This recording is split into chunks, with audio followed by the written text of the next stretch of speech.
Ladies and gentleman, ಚುನಾವಣೆಯಲ್ಲಿ ಗೆದ್ರೆ ನಾವು ಹಾಗ್ ಮಾಡ್ತೀವಿ ಹೀಗ್ ಮಾಡ್ತೀವಿ ಅಂತ ಏನೇನೋ ಪ್ರಣಾಳಿಕೆಗಳನ್ನ ಬಿಡುಗಡೆ ಮಾಡ್ತಾರೆ.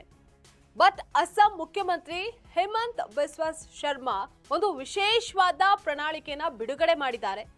ಏನದು ಪ್ರಣಾಳಿಕೆ ಅನ್ನೋದ್ರ ಕಂಪ್ಲೀಟ್ ಡೀಟೇಲ್ಸ್ ಅನ್ನ ನೋಡ್ತಾ ಹೋಗೋಣ. ವೀಕ್ಷಕರೇ, ನೆಲ ಜಲ ಭಾಷೆಗಾಗಿ ಪ್ರಾಮಾಣಿಕ ಪತ್ರಿಕೋದ್ಯಮ.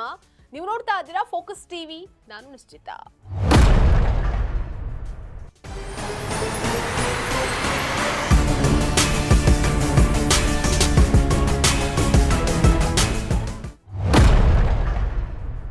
ಹೇಮಂತ್ ಬಿಸ್ವಾ ಶರ್ಮಾ ಗೊತ್ತಲ್ವಾ? ಪ್ರಧಾನಿ ನರೇಂದ್ರ ಮೋದಿ ಅವರಂತೆ ಸದಾ ಸೋಷಿಯಲ್ ಮೀಡಿಯಾದಲ್ಲಿ ಏನಾದ್ರೂ ಒಂದು ಪೋಸ್ಟ್ ನ ಹಾಕಿ ಟ್ರೆಂಡಿಂಗ್ ನಲ್ಲೇ ಇರ್ತಾರೆ. ಈಗ ಚುನಾವಣೆಯ ಸಂದರ್ಭದಲ್ಲಿ ಮತ್ತೆ ಟ್ರೆಂಡಿಂಗ್ ನಲ್ಲಿ ಇರೋದಕ್ಕೆ ಒಂದು ಪ್ರಣಾಳಿಕೆಯನ್ನ ಬಿಡುಗಡೆ ಮಾಡಿದ್ದಾರೆ.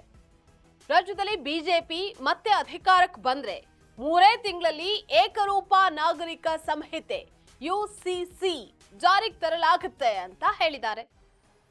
ಹೇಮಂತ್ ಬಿಸ್ವಾ ಶರ್ಮಾ, ನಾವು ಲವ್ ಜಿಹಾದ್, ಲ್ಯಾಂಡ್ ಜಿಹಾದ್ ವಿರುದ್ಧ ಕಠಿಣ ಕಾನೂನನ್ನ ಜಾರಿಗೆ ತರ್ತಾ ಇದ್ದೀವಿ. ರಾಜ್ಯದ ಜಿಲ್ಲಾಧಿಕಾರಿಗಳಿಗೆ ಅಕ್ರಮ ವಲಸಿಗರ ಗಡೀಪಾರು ಕಾಯ್ದೆಯನ್ನ ಜಾರಿಗೊಳಿಸೋದಕ್ಕೆ ಅಧಿಕಾರವನ್ನ ನೀಡ್ತೀವಿ. ಆ ಮೂಲಕ ಅವರಿಗೆ 24 ಗಂಟೆಗಳ ಒಳಗಾಗಿ ವಿದೇಶಿಯರನ್ನ ಹೊರಹಾಕುವಂತಹ ಅಧಿಕಾರ ಇರುತ್ತೆ ಅಂತಾನು ಹೇಳಿದ್ರು.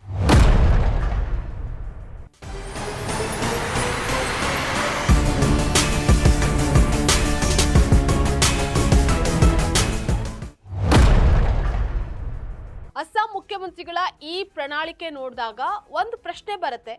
ಹೇಗಿದ್ರು ಹೇಮಂತ್ ಬಿಸ್ವಾ ಅವರೇ ಈಗಲೂ ಸಿಎಂ ಆಗಿದ್ದಾರೆ.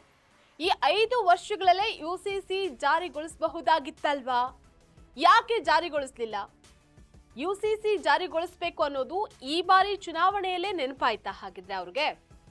ಒಟ್ಟಿನಲ್ಲಿ UCC ಅನ್ನುವಂಥದ್ದು ಅಸ್ಸಾಂ ಮುಖ್ಯಮಂತ್ರಿಗಳ ಚುನಾವಣಾ ತಂತ್ರನ ಅಥವಾ ಹಿಂದೂಗಳ ಮತಕ್ಕಾಗಿ ಮಾಡ್ತಾ ಇರೋ ಓಲೈಕೆನ ಅನ್ನುವಂಥದ್ದನ್ನ ಸ್ವತಃ ಅವರೇ ಹೇಳಬೇಕಾಗಿದೆ. ಇದಾಗಿತ್ತು ಇವತ್ತಿನ ಫೋಕಸ್ ಸ್ಪೆಷಲ್ ಸ್ಟೋರಿ. ನೆಲ ಜಲ ಭಾಷೆಗಾಗಿ ನೋಡ್ತಾ ಇರಿ ಫೋಕಸ್ ಟಿವಿ.